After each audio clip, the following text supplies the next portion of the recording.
صحبت کرده است و سوالشو کرده است، گفته است در بینتون پیش عید بده است چی جشنواره قبل از عید بده است. گفته است یگان آدمی هست که زنکلو نباشه، کسی زنکلو نباشه یک قدم پیش ببروید. همه میگه ایستادگی یک اقلک میدوه پیش میبروید و میپرسش که تو زنکلو نیستی؟ شما نمیگه حضرت زن کیه که کلام باشه؟ من رئیسم در خونه. میگه برای شما اخت خونه یا اسب انتخاب کنه خودش بگیره و با خیونده مردم میگه یا تخمی بتیم این گردکی. این مردک میروه یا اسب سیامشکین انتخاب میکنه، سوار میشوه های میکنه میویه به خونهش، زنش میبینه میگه مردک این پول ای کجا یافتی؟ این پولدار بوده اسب خریدی؟ میگه اینا هدیه هم کرد پوچو. و چی خاطر؟ میگه گفت کسی زنکلو نباشه ببرویه و خودت میدونی که من زنکلو نیستم. من پیش برومدم همین اسب دو دکر. زنش گفت در همون اختخانه همین یه اسب بستگی بود. میگفت اسب بسیار بود، اونجا 100 اسب خرید. من همیشه انتخاب کردم. اوقی خونت پری گردم گفت یه اسبی سیاهی به خاصیت گرفتی، چکارش میکنی ایرا؟ یه اسبی مشکی گلی بودم نگرفتی یا یگان اسبی سفیدک نگرفتی؟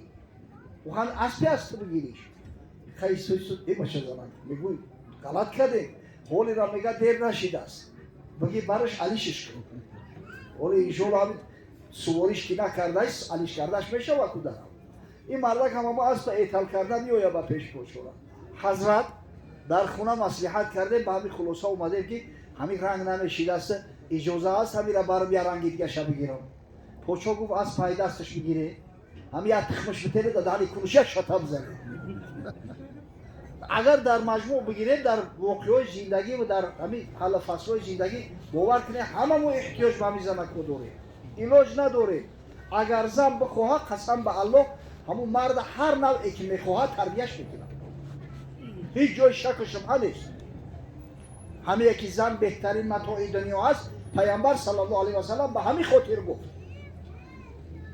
چه مستور باشد زن خوبروی، بدیدار او در بهشت است شوی. زنی مستوره باشه، زنی صالحه باشه، همین شوهر هر وقتی که میبینش خشت در جنت احساس میکنه. اگر پارسا باشه در خوش سخن، نگه بر نکویی و زشتی مکن. یک زن میگه اما خسر خشامانش خطی و قصوص نمیگرفته است، شوهرش بسیار گیزله بوده است، بسیار همه آدم تیز تون، برای هر کاری اندک میزد دستش، اینه میداریم دعوا و جنجال. بعد یه روز پیش یک حکیمی ہویا همون زمان که حضرت دهن همین شوهری ما را ببند، جان ما در بنیم آورده است، نمی روزم نمیتن، برای هر یک کاری اندک جنجال و دعوا میکنه، همین را مقصد دهنش نمیشود که ببند. او حکیم هم حکیمی به عقل میگم میشود بوده که کارش بسیار مشکله، میترسم که ای عهدهش نمیبرد. میگه هر کاری بفرمی انشالله سعی میکنه. حکیم میگه که برای ای جنگل ای شیر زنده، ای شیر زوپارک نه، ای شیر که روم نیست در جنگل ای او یولوش 3-4 کیل بگی بیا انشالله همین خیل دهنش همه بندم که تا روز قیامت زنک خدا در پیش پای تو بکشم گفته دیگه همی صدقه و بندت شدن میگردن. این زنک حیران میشه، میویا همراه سیاده و شکارچی و مصلحت میکنه، میگه همین شیر از کجا افته میشه. بعد همون منطقه که شیر داشته است نشانش میکنه، اونجا میروه مصلحت و مشورت میکنه چیکار کنی که شیر هیچی نگه. میگه همین شیر اگر شکمش سیر باشه هیچی نمیگه تا کش نشیدن شد. بعد راهش نشان میتن، یا همین میبرده از در ته یا درخت یا گوسفنده یا بزی کشتگی را میمونده است، خودش در هم بالای درخت میشیشته. یا شیر اینر اتفاق آمه هر روز میومده است یا امخته شده میومده است ته همون درخت همون پارسیش هم میزده است و شکمکش سیر همونجا خوب میکرده، دیگه ایرا نگه هم نمیکرده. آیسته آیسته کار به درجه اومد که یه روز فرو اومده پهلوی شیر ایستاد، شیر هیچ نمیگه. بعدا یه روز دیگه وقتی شکمکش سیر شد شیر دستمالش کرد، دید آرام قرار ایستادگی هست. بعد میگه قیچی آورده دست قطیش آیسته از همون یولوش 3-4 کیلک بریده، همین تا شادان و خرسان دوید اومد به وطنش، نزد اما حکیم بود که اینا حضرت من آوردم یولی شیره اگه ترم به عمدت وفا کنه دهان شبو بند میگه حکیم گفت که خواهر نخواه همون شوهری تا ای همین شیر دگی زلتر باشه نخواه ای همین در غضبی بیشتر داشته باشه دیدی که تو یک شیر اخیرش روم کردی تا با درجه که یولوش بریدی شیر وحشی هیچی نگفت تو دان خدا شوهری که عقل دوره فراست دوره نخواه چنین همین شیر آدم خر باشه و ظالم باشه اما شوهرت قطعی همون چخیر معامله با شیر کردی بکن والله اگر دستت برسونه خروکک شبه پس در پیشکش بیار نزد قونش گپی خوب و ملایم گپ زن انشالله هر مردی باشه رو میشوه همون روزها یک ضرب المثل دارن میگم پود کسرت و مشینی چرا زیبا جلود وقتی از برای خدا من حیران میشم ده همون زنکای پیش از اون که دختر به خونه شوهر گسل کنن نامبندی را یادش میدادن خروک پزی را یادش میدادن همه اوستا از بین رفته سه مردم شاید روزی بشوه که با جایی که زنک او خودت بپزه تو برای یک کرتو بخری بزن تا ببری هر یا مردم به خودش یا منتالیته داره یا عادت داره آخی خروک خانگی دیگه های همین زنی به عقل به فراست سعی میکنه که شوش همیشه خروک شده خونش بخوره در رستوران در آشخانه نه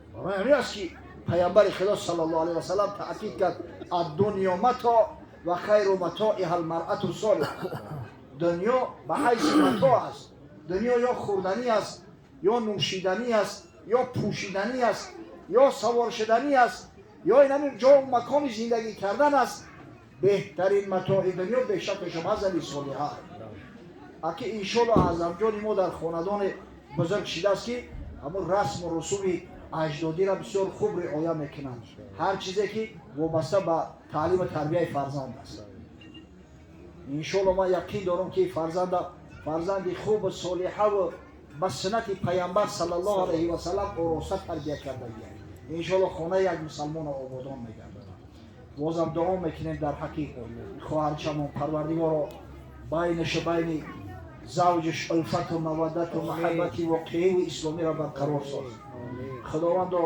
غیرت همت شامته که حق حقوق همدیگر را بشناسند و رعایت کنند احترام پدر و مادر را به جا بیارند تا اینکه از فرزنداش احترام ببینند پروردگار بزرگ از دامان خواهرچه ما بخت فرزندای خوب صالحه و عالم کاری و محب به دنیا بیار خداوند توی‌هایی را که با سنت دستور حبیبت محمد صلی الله علیه و سلم مثل محفل امشبه ما برگزار می‌گردد سبب زیاد شدن فرزندان حلال زاده و جامعه اساس سبب ریشه کن شدن فسق فساد حرام و زنا در جامعه قرار ده خداوند مستشفی جان غیرت بده که دل پدرم بیا و خدمت کنه که انشالله پدرم قلبش نرم شود و سعی کنه یک عروسی نازنین براش بیا و جفتش کنه خداوند برادرایی را که در این محفل خیر شرکت دارند به همه خیل روزهای سعادت و خوشبختی روزی توی ازدواج فرزندا و نبیره‌هاشون برسان ربنا به درگاه بی‌نیازت قبول کن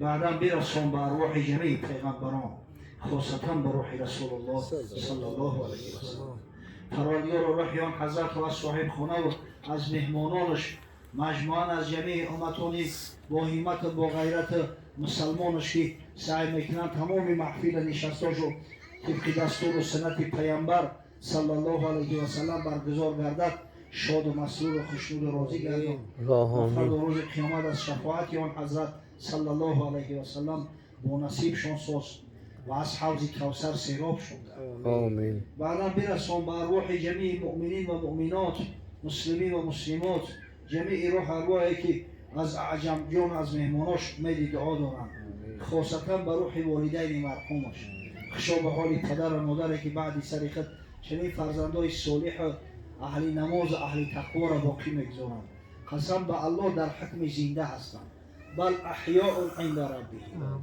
زیرا که طاعات و عبادات و اعمال نیک فرزندا همچه تحفه به روحشان تقدیم میگردند در عالم برزخ از اعمال فرزندا و نبیرهان نزدشان وقتی عرض میشود فخر افتخار میکنند قبط گوش میکنند خداوند و رحمت مغفرت شان کنند پروردگار را در بحبوحه جنت مستقر شان گردان پروردگار را هدایت ممکن که همیشه وقتی که کاری را میکنیم در مد نظر داشته باشیم که در عالم برزخ این کار آشکار میگردد.